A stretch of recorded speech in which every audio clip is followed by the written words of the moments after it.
Bueno, buenas tardes a todos. Damos comienzo a la sesión de tarde. En este caso tenemos el placer de contar con Xosé Antón Sarmiento Méndez, que nos va a hablar sobre la participación de los parlamentos autonómicos en la construcción de la Unión Europea. Xosé Antón es letrado oficial mayor del Parlamento de Galicia, es licenciado en Derecho por la Universidad de Santiago de Compostela, diplomado en Práctica Jurídica por la Escuela Montero Ríos del Ilustre Colegio de Abogados de Santiago de Compostela. Los cargos profesionales actuales son como profesor de Departamento de Derecho Público y de Teoría del Estado de la Universidad de Santiago, docente del Máster de Acceso a la Abogacía de los Colegios de Abogados de Lugo y de Santiago de Compostela y es secretario de la Junta Electoral de la Comunidad Autónoma de Galicia. Entre las obras realizadas podemos destacar monografías como Derecho Parlamentario de Galicia, en 2001, El Estado de Galicia, 20 años de Parlamento y Justicia Constitucionales, del 2003, Repensando la Autonomía, Estudios sobre el Estatuto de Autonomía de Galicia, en el 2005, Manual de Actuación del Parlamentario, en 2011, Cuestiones de Derecho Estatutario de Galicia, en 2016, o el Manual AELPA del Parlamentario, también en el año 2016. Entre otros muchos libros, también tiene artículos científicos publicados, más de 120, en obras colectivas y revistas de ámbito autonómico, estatal e internacional. Entre sus labores profesionales ha participado en la elaboración de más de 50 leyes de Galicia, fundamentalmente en el ámbito de la justicia interior, administración pública, industria, energía, turismo y comercio. Ha sido profesor del Máster de Derecho Urbanístico y del Medio Ambiente en la Universidad de Vigo. Ha sido letrado asesor de varias comisiones parlamentarias de investigación y ejerció docencia como profesor asociado durante más de 20 años en las facultades de Derecho de Orense, de Vigo y de la UNED.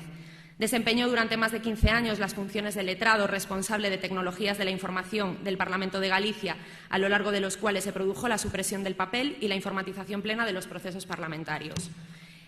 Por último, destacar que ha impartido numerosos cursos y conferencias en instituciones públicas, universidades españolas y extranjeras sobre materias relacionadas con el derecho público y sobre las políticas públicas en España y ha sido responsable organizador de varios encuentros científicos sobre asuntos constitucionales y parlamentarios celebrados en España y en otros países europeos y americanos, como directivo de la Asociación Española de Letrados de Parlamentos y como representante designado por el Parlamento de Galicia. Por último, señalar que ha sido distinguido con el Diploma de Honor de la Asociación del Personal Superior del Congreso de la Nación Argentina en 2014 y como miembro consejero honorario de la Asociación Argentina de Ciencias de la Legislación y del Derecho Parlamentario en el año 2012. Sin más, cuando quieras. Muy ben, boas tardes, moitas gracias pola amable presentación. Cúmpreme hoxe aquí falar dun tema máis limitado que o que escoitaron hoxe a mañá. Hoxe a mañá se reflexionou aquí máis sobre as categorías xerais da Unión Europea, sobre o proceso histórico de formación da Unión. Eu, neste momento, vou a tratar de facer unha chamada de atención acerca de como a Unión Europea pode fortalecerse, como pode avanzar con máis impulso político si conta cos legislativos regionais, cos legislativos autonómicos no caso de Galicia e cos legislativos regionais nas rexións de Europa, nos países de Europa nas que estes existen. Todo isto vou a tratar de plantealo dunha forma obviamente aproximativa, porque é un tema que daría de sí para moito máis, pero para tratar de simplificar un pouco e ver como os distintos poderes que actualmente ten a Unión Europea reciben actualmente un input regional, en concreto parlamentario, e como poden incluso, neso consistirá a parte final da miña exposición, como poden reforzar este input regional, como poden, dende os estamentos comunitarios tradicionais de acción política, Consello, Comisión e Parlamento, basicamente, mellorar ese feedback cos poderes regionales legislativos. Pois ben, para empezar, case que a modo de xustificación. Por que temos que falar de que os parlamentos autonómicos é bo que participen na Constitución Europea, na construción da Unión Europea? Pois por varias razóns. Algúnas delas están aquí recollidas e son comuns con certas reflexións que se teñen feito históricamente incluso acerca da necesidade de que os legislativos nacionais, os parlamentos dos distintos estados, tamén estén cercanos ao proceso de construción europea. Algo que, como tenemos ocasión de recordar ao longo da exposición, asume plenamente no seu articulado o Tratado de Lisboa. En primeiro lugar, podemos falar de que a democratización da acción exterior autonómica aporta pluralismo e transparencia ao proceso de construcción europea. Se os parlamentos autonómicos, que por definición son lugares de debate plural, no que todas as forzas políticas significativas das comunidades autónomas están presentes, e ademais de ser plurais, son lugares onde o debate é esencialmente transparente, público e publicado, como digo, se estes parlamentos participan no proceso no devir das institucións comunitarias e máis alá das políticas públicas comunitarias, non cabe dúbida que o proxecto común en que consiste a Unión Europea vai estar máis fortalecido, vai estar moito máis democratizado no sentido amplio da palabra. En segundo lugar, non cabe dúbida que os parlamentos regionais con poderes legislativos son a instancia máis cercana con competencias legislativas aos cidadáns. Existen, obviamente, todos sabemos, outros entes máis cercanos, como son as corporacións locais, en España, basicamente, os concellos e as diputacións, pero estes non contan con autonomía política, non aproban leis, non teñen potestade legislativa, senón unha autonomía meramente administrativa. Polo tanto, como tamén temos ocasión de comprobar, son os parlamentos autonómicos os que máis cercanamente ao cidadán deben de traspoñer en medidas legislativas as decisións que a Unión Europea adopta para todos os seus membros. E, en terceiro lugar, algo que ven sendo casi un tópico dende os últimos anos de historia da Unión. Se cuestiona singularmente a legitimación democrática da Comisión Europea e incluso se di que o Parlamento Europeo é unha institución lonxana que non está en contacto cos cidadáns. Ben, unha forma de paliar, cando menos, esta lonxanía e esta falta de legitimación popular das institucións comunitarias pode ser a de que os representantes electos máis próximos, os parlamentarios, no noso caso autonómicos, sexan quen de trasladar as inquedanzas da población da forma máis rápida e clara posible ás distintas institucións comunitarias. Estos son argumentos que non invento eu, obviamente, que non son unha ocurrencia, son argumentos que están no cerne do funcionamento de países federais en relación coa Unión Europea como Alemania, Austria ou mesmo Italia. Pois ben, podemos facer unha descripción meramente aproximativa acerca de cales veñen sendo as vías tradicionais de conexión que existen entre os parlamentos regionais e a Unión Europea. Porque non há moitos anos non existían estas vías, pero algunhas delas, como tenemos ocasión de ver, xa quedaron bastante superadas ou viñeron a ser sustituídas por outras máis recentes que incluso se incorporaron no texto do Tratado de Lisboa e nos seus protocolos anexos. En primeiro lugar, a primeira reacción que tuveron os parlamentos en España e en outros países do noso entorno, singularmente os 9 países que teñen unha configuración autonómica ou territorial con poderes legislativos propios nas rexións, foi a de crear comisións específicas dentro das cámaras adicadas aos asuntos de tipo europeo. comisións de asuntos europeos e internacionais. Hoxe mesmo, comentaba fai un rato, acaba de decir o Tribunal Constitucional que é inconstitucional que as comunidades autónomas utilicen a mesma terminoloxía do Estado, é dicir, falar de asuntos exteriores para referirse ás competencias que teñen atribuídas os órganos autonómicos en materia de acción exterior. É dicir, é perfectamente constitucional que un Parlamento denomine a súa Comisión de Asuntos Europeos, Comisión de Acción Exterior, pero, segundo o Tribunal Constitucional, non é correcto que se leve a cabo esa copia, ese mimetismo ca denominación co órgano que a nivel estatal ten atribuídas as competencias en materia exterior. Non cabería, polo tanto, ou sería presumiblemente inconstitucional falar dunha comisión parlamentaria de asuntos exteriores nun Parlamento autonómico. Bueno, isto engarza con algo que seguramente mañá a profesora Claudia Tubertini lles explicará, e é que obviamente non cabe falar estrictamente de unha competencia exterior por parte das comunidades autónomas ou das regións en Italia cando estas se ocupan de asuntos comunitarios. Os asuntos comunitarios, os asuntos da Unión Europea, como ten suliñado o Tribunal Constitucional, non son técnicamente asuntos exteriores. Son outra cousa que deriva da natureza especial do Tratado Internacional da Unión Europea previsto nos artigos 93 e seguintes da Constitución española.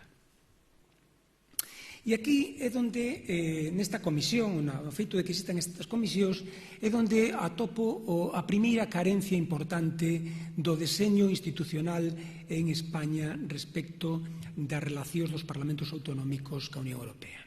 E é que, a diferencia do modelo existente en outros países, como Alemania ou incluso nos países nórdicos, non existe nin legislativamente previsto, nin siquera un costume constitucional ou estatutario de que os poderes autonómicos comparezan con carácter previo en sede parlamentaria antes das súas citas ante os organismos comunitarios. Me explico. Cando vai a ocurrir unha reunión do Comité das Rexións, por exemplo, non se produce previamente unha comparecencia un responsable da Xunta de Galicia ou do órgano competente do Principado de Asturias, de Andalucía ou de Cataluña ante o Parlamento para fixar a posición de comunidade autónoma ante ese órgano comunitario, o cal, en certa medida, primeiro, non transmite con suficiente transparencia e publicidade esa posición negociadora que leva a comunidade autónoma a Bruselas. E, en segundo lugar, tampouco serve para a segunda parte da cuestión. Non nos serve para avaliar en sede parlamentaria se a actuación que levou a cabo o Executivo ante os organismos comunitarios, ante a Comisión, ante o Comité das Rexións, foi o suficientemente dilixente ou non. Doble fallo, pois, no sistema. Non hai un control ex ante da posición do Executivo autonómico en sede parlamentaria previa á existencia da súa negociación en Bruselas, e tampouco hai, con carácter xeral, unha rendición de contas ex post despois de que a reunión ten tido lugar. Isto, como sabemos, si ocurre, si existe ese costume parlamentario no Congreso dos Diputados, o presidente Rajoy, porque é actualmente o presidente, pero o presidente do Goberno, antes tamén o facían os anteriores, comparece ante o Congreso dos Diputados despois de cada unha dos cumios comunitarios para dar conta dos termos da súa negociación, dos termos da súa presencia en representación do Estado español ante a Unión Europea. Por lo tanto, primeira liña que, a meu xuicio, cabe mellorar notablemente no sistema institucional autonómico. En segundo lugar,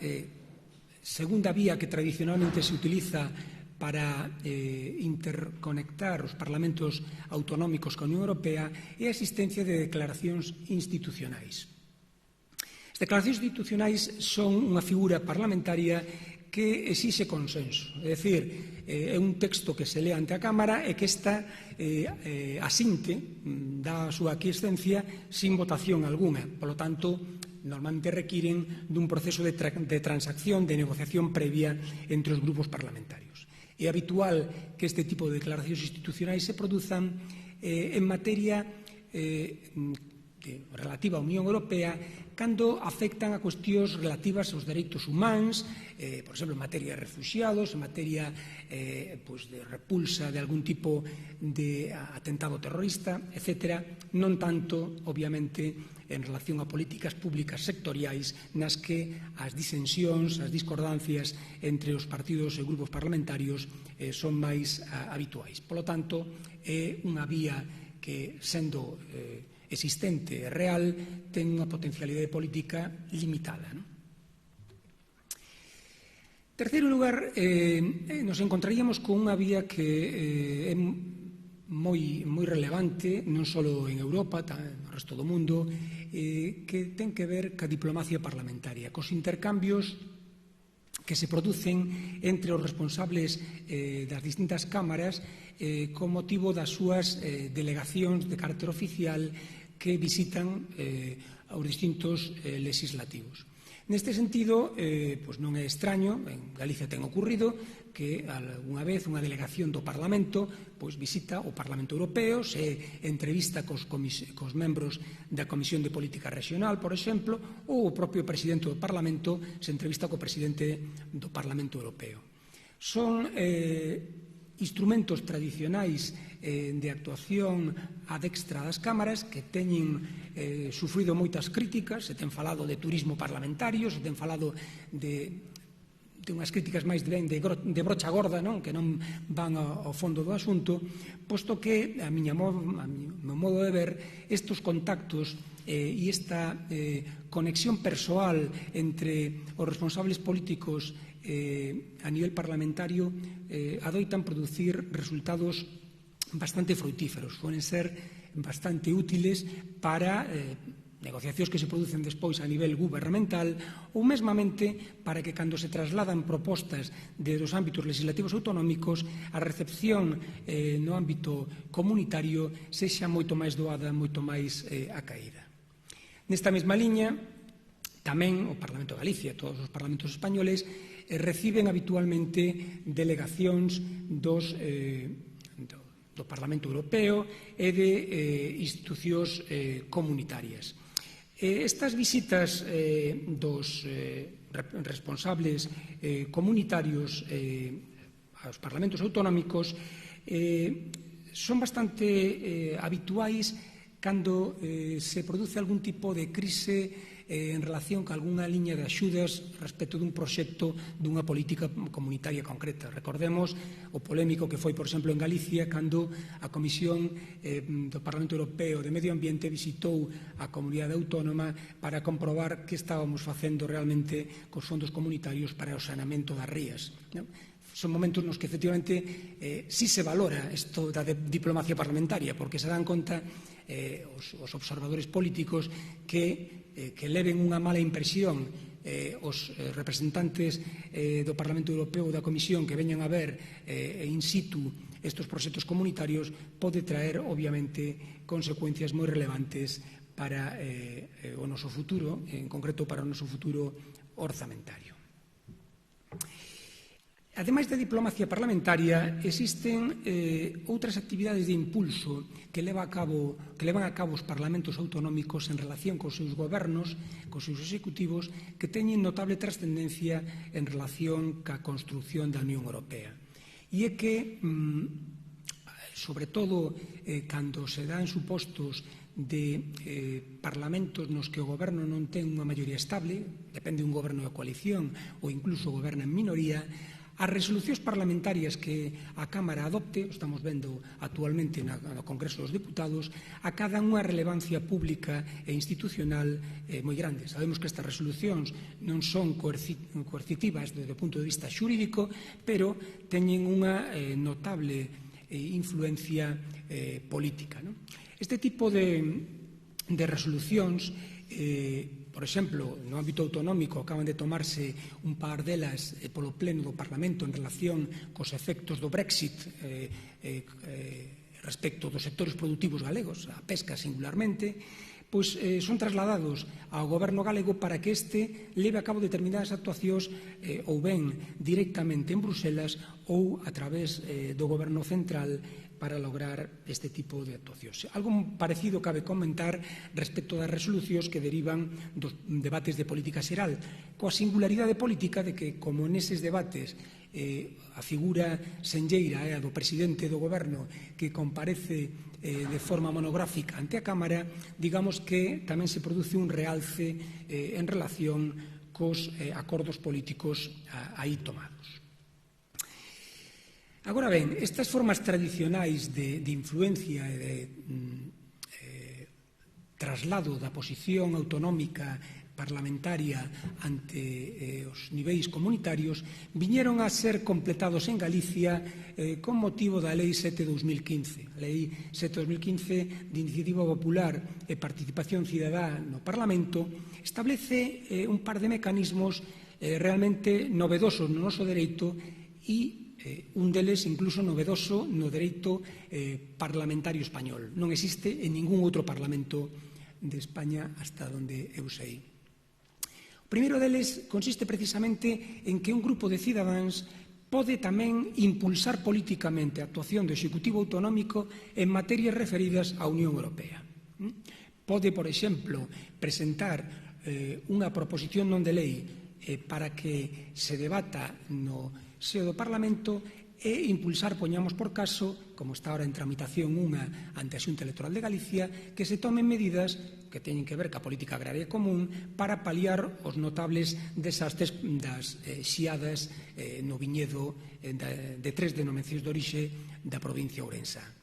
É unha vía nova, que xa digo que até agora non se tiña implementado en ningún lugar, pero que aquí, curiosamente, a primeira que se tramitou xa tiña que ver, en certa medida, con aspectos relativos á Unión Europea. A primeira proposición non de lei de orixe popular que aprobou o Parlamento tiña que ver ca diminución do IBE dos cueiros. Bueno, a materia que ten que ver cun tributo comunitario e que ten que ver, obviamente, ca armonización fiscal a nivel comunitario. Segundo lugar, tamén esta lei que formou parte do conocido como paquete de impulso democrático en Galicia, a Lei 7/2015, introduce a posibilidade de que calquera cidadán ou persoa xurídica, a través dos seus órganos, plantexe unha pregunta ao Executivo Autonómico, pregunta que pode tratar con toda a naturalidade sobre aspectos que teñan que ver ca Unión Europea. Pode un cidadán interesarse por calquera aspecto concreto de, por exemplo, a execución dunha directiva dun regulamento comunitario no ámbito autonómico e que medidas ten levado a cabo a Xunta de Galicia ao respecto. Temos tamén experiencias nesta materia xa aprobadas no Parlamento Galego. Temos varias preguntas que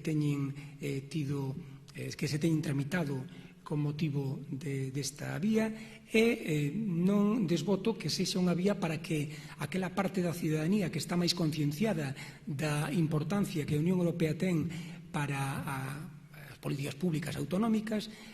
podan actuar, como digo, mediante as preguntas parlamentarias de orixe cidadá. Pero, sin duda, a estrella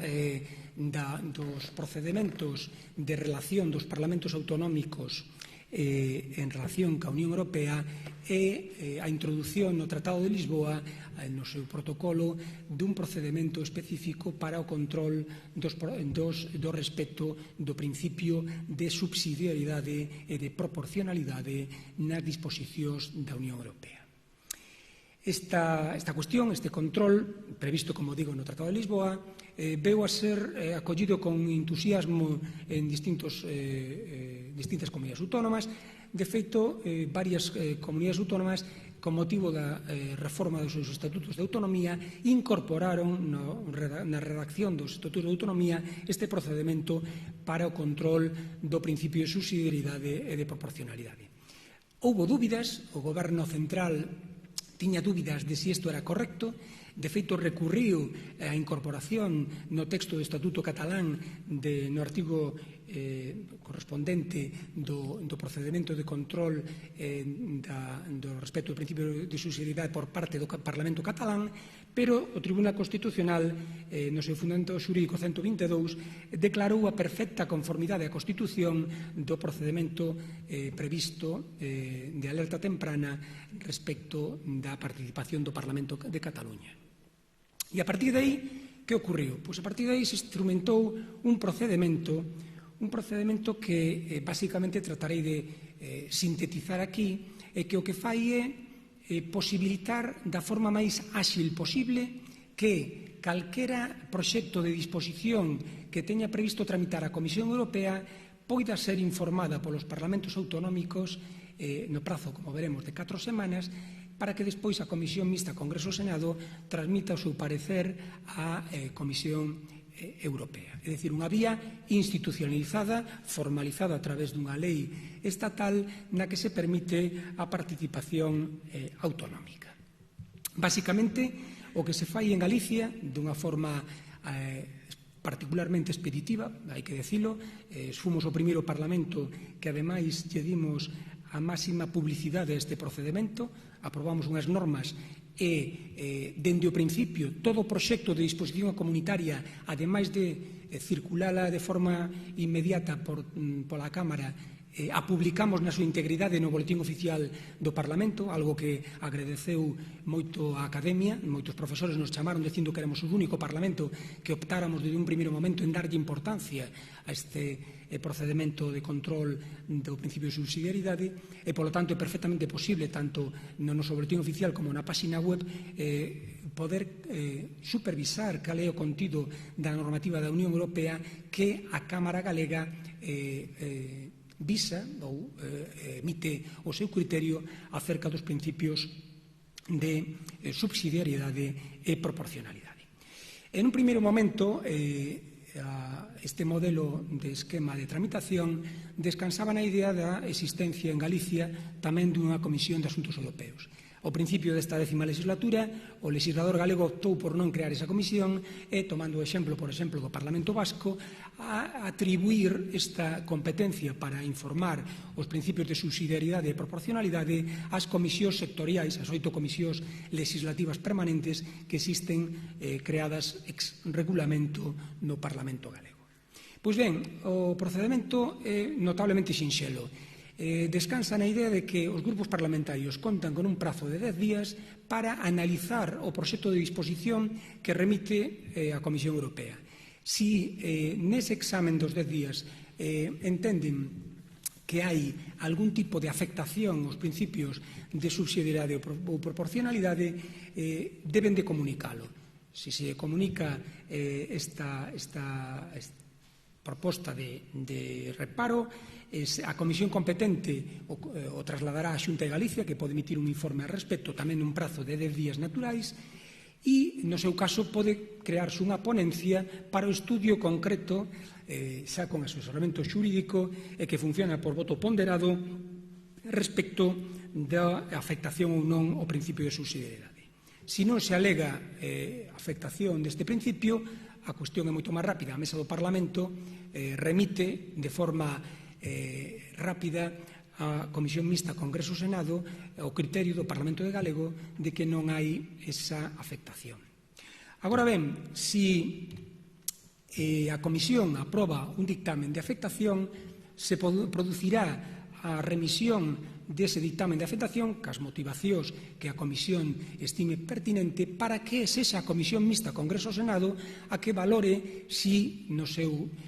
parecer que remite a Bruselas incluye ou non o posicionamento do Parlamento Autonómico Galego. É moi parecido, insisto, mutatis mutandis, ao procedimento que se establece nos restantes parlamentos autonómicos a respecto.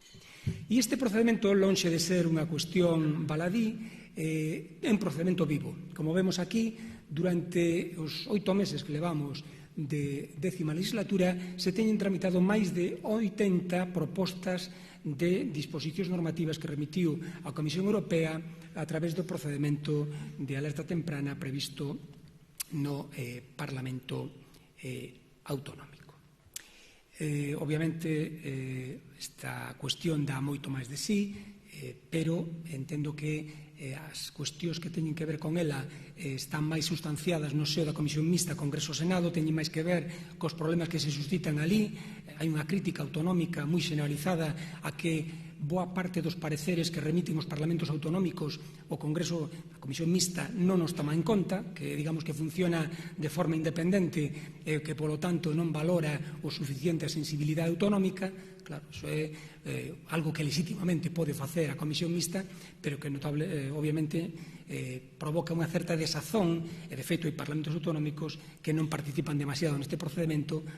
non sei se por este sinsabor que lle deixa a idea de que a Comisión Mixta Congreso-Senado non tome en conta as súas propostas. Segundo aspecto que convén chamar a atención non ten tanto que ver con un procedimento xudificado internamente nos parlamentos, cando ca existencia de canles externos dos parlamentos autonómicos a través dos cales a posición dos legislativos é relevante no momento de construir as decisións comunitarias. En concreto, existe en España un órgano que tamén existe en outros países como Italia, incluso máis institucionalizado no país transalpino, que é a Conferencia de Presidentes dos Parlamentos Autonómicos, conocida polas súas siglas como COPREPA. Pois ben, esta conferencia, que se reúne cando menos unha vez ao ano, ten entre as súas finalidades adoptar unha serie de declaracións políticas, cando menos, como digo, unha ao ano, que nos segundos estatutos da COPREPA deben tomar en consideración especialmente o proceso en curso da integración europea. E desta maneira é moi habitual que nas declaracións anuais que fai a COPREPA se perfile a posición común que van a ter os 17 parlamentos autonómicos na reunión anual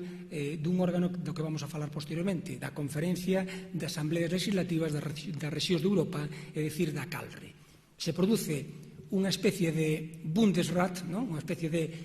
reunión previa de presidentes a nivel español para fixar, na medida do posible, unha posición única ante o gran foro de máis de 90 rexións europeas en que consiste a CALRE.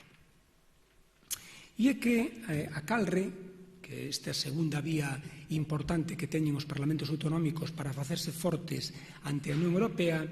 ten como finalidade esencial profundizar nos principios democráticos e participativos dentro do marco da Unión Europea. Claro, isto é tanto como decir que a CALRE se pode pronunciar sobre calquera aspecto sobre os que ten competencia a Unión Europea. E boa manifestación delo é analizar os grupos de traballo que ten creados a CALRE e que se reúnen ao longo de todo o ano e presentan ao plenario deste órgano unhas conclusións que son ratificadas para a súa posterior remisión normalmente ao Comité das Rexións, á Comisión Europea, ao Consello Europeo e ao Parlamento Europeo. Neste momento, a CALRE este ano 2017 ten creadas estes grupos de traballo que, como digo, rendirán contas agora en novembro no próximo plenario en Sevilla, un grupo de traballo sobre subsidiariedade, precisamente, que está presidido polo Parlamento bávaro, outro sobre democracia interactiva, presidido por un Parlamento belga, por Valonia, migración e políticas de migración para dar resposta aos menores non acompañados, copresidido por Canarias Molise, un sobre política de cohesión, que está dirixido polo presidente do Consello Regional del Véneto, igualdade de xénero, un sobre mellor regulación e avaliación das políticas públicas, moi interesante, que preside a presidenta do Consello Regional da Umbría, outro sobre tendencias demográficas e un último sobre desastres naturais. Como podemos ver, son todos eles aspectos sobre os que ten competencias plenas a Unión Europea e para os cales o traslado do posicionamento da sensibilidade dos parlamentos autonómicos resulta fundamental. Como digo, pode consultarse na página web da CALRE as distintas declaracións anuais. Levamos xa máis de 20 anos de de funcionamento da CALRE, nas que se recollen estes criterios dos parlamentos con competencias legislativas regionais respecto das súas demandas da Unión Europea. O terceiro ámbito institucional no que actúan os parlamentos regionais e que ten grande importancia tamén é o Comité das Rexións. O Comité das Rexións é unha asamblea política, todos o sabemos, que está formada por representantes territoriais, representantes non só, como veremos, de parlamentos autonómicos regionais, senón tamén de executivos, de poderes locais. Pensamos que en España, por exemplo, están representados, ademais das comunidades autónomas, as entidades locais, deputacións e concellos. Pois ben, este Comité das Rexións creou unha rede de seguimento da subsidiariedade que ten notable importancia para o traslado das posicións parlamentarias autonómicas cerca da Unión Europea. Por qué? Porque evita o problema que citábamos anteriormente, evita que Madrid, como dirían os que falan nesos términos, nos filtre. Evitan que a Comisión Mixta Congreso-Senado non traslade a posición autonómica de Galicia, Cataluña, Andalucía ou Canarias, porque este procedimento permite que os parlamentos autonómicos que son membros desta rede, Galicia ou envíen directamente a través dun mecanismo moi áxil online ao propio Comité das Rexións o seu parecer sobre os proxectos de disposición comunitaria. Como digo, a parte dos parlamentos nesta rede de control de subsidiariedade tamén participan executivos autonómicos e outras asociacións de carácter regional e incluso delegacións de parlamentos nacionais no propio Comité de Rexións. Incluso algunhas cámaras de parlamentos nacionais. O Bundesrat alemán, por exemplo, tamén forma parte desta rede de seguimento da subsidiariedade. Unha cuarta vía realmente interesante e da que solamente tomamos conta en España cando recibimos unha sentencia do Tribunal Europeo de Dereitos Humanos é a constituída polo Consello de Europa. O Consello de Europa é un organismo europeo, pero que non coincide, como sabemos, nos seus membros. Todos os membros da Unión Europea son membros do Consello de Europa, pero moitos máis membros europeos que non son membros da Unión Europea constitúen este órgano europeo e que permite a tutela de valores que coinciden en certa medida cos da Unión Europea. A democracia pluralista, o Estado de Dereito, os dereitos humanos, as libertades fundamentais e, en xeral, a cooperación paneuropea. Pois ben, os parlamentos autonómicos teñen unha notable relación co Consello de Europa. Pensemos que o Consello de Europa ten dúas cámaras parlamentarias, unha cámara, o Congreso de Poderes Regionales e unha asamblea de parlamentarios e algúns parlamentarios autonómicos, singularmente en Galicia isto ocurre, son membros da asamblea ou do Congreso de Poderes Regionales e Locais do Consello de Europa. Isto facilita pois que tamén a sensibilidade autonómica dos poderes legislativos autonómicos se transmita a nivel comunitario. Tivemos, ainda fai escasas semanas, a presidenta do Congreso de Poderes Regionais e Locais do Consello de Europa en Santiago con motivo de unha actividade de difusión da Unión Europea que levamos a cabo no propio Parlamento galego.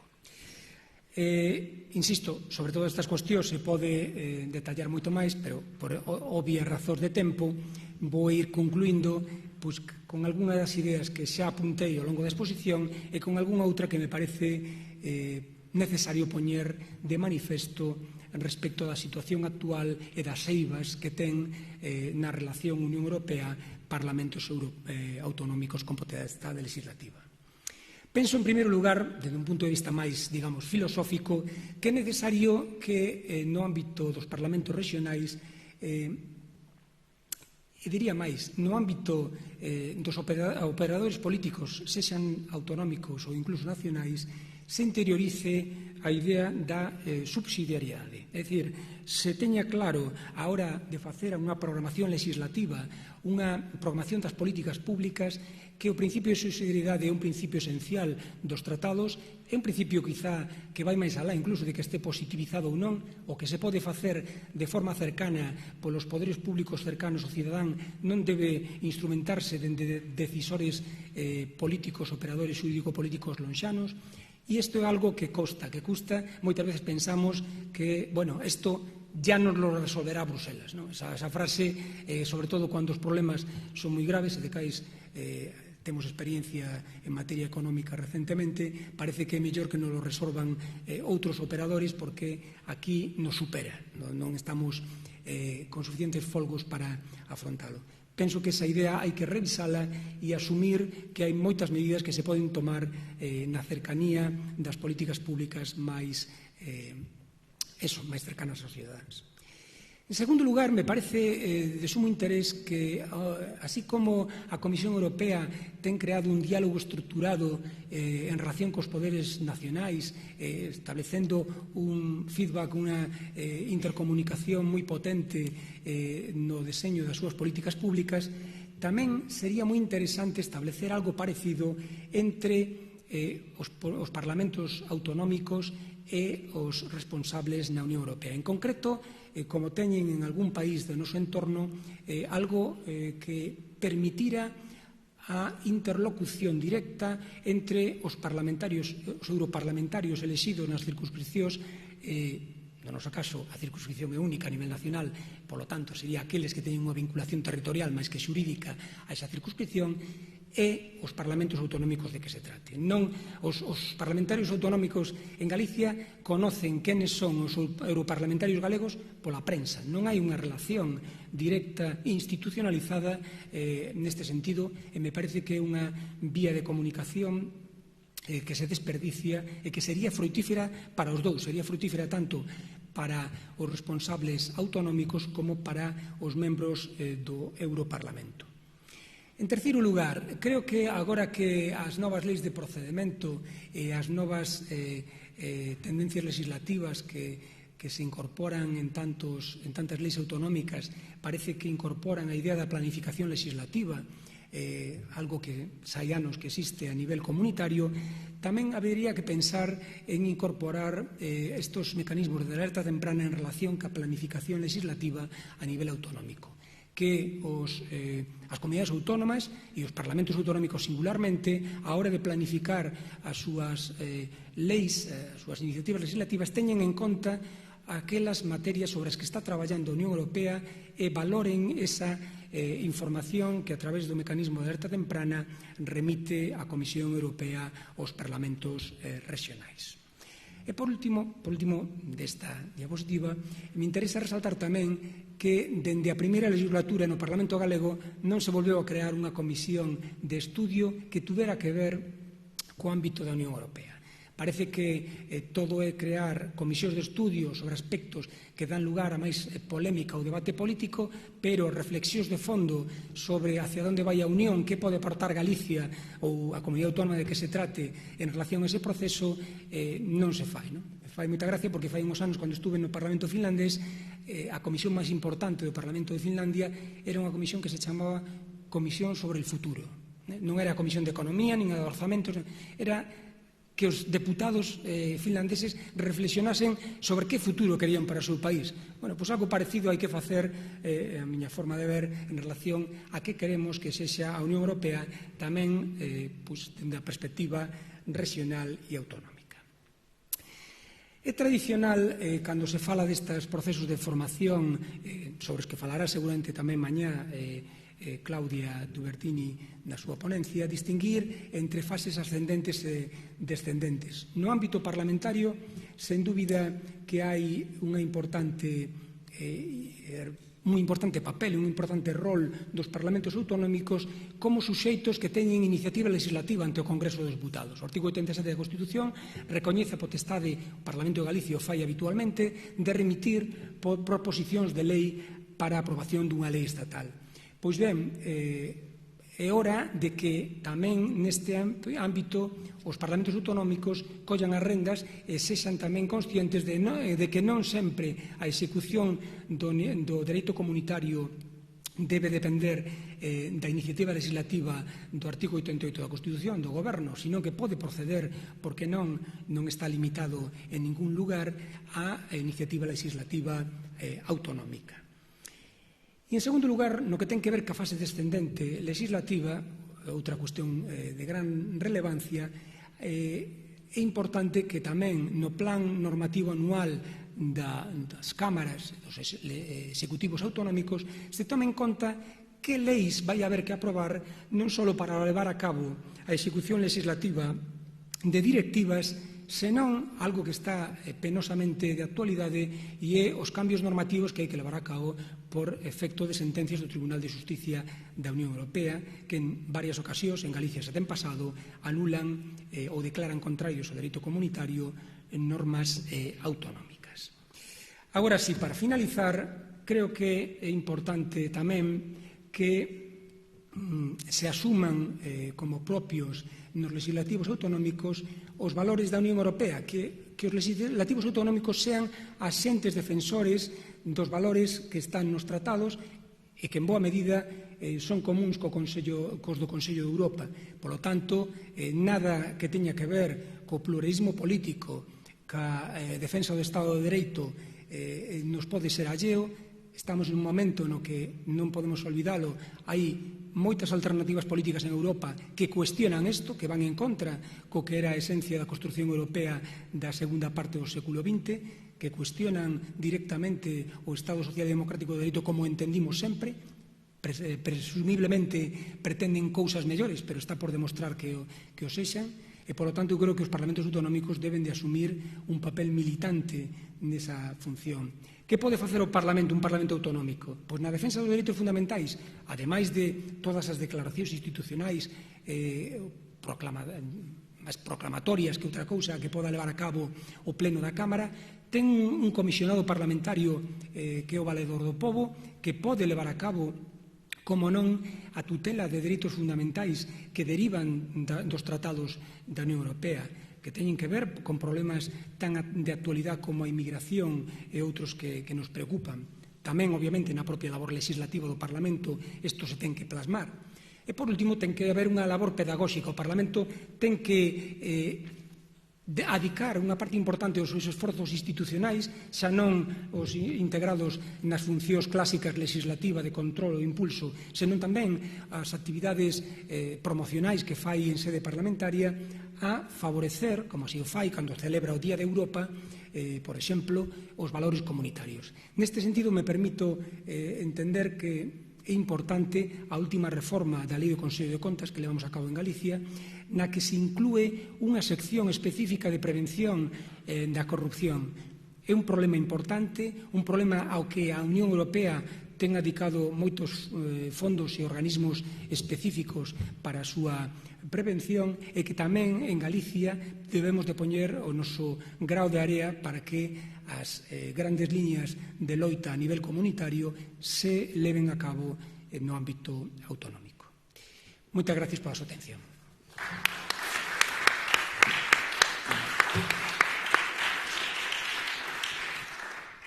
¿Alguna pregunta o comentario?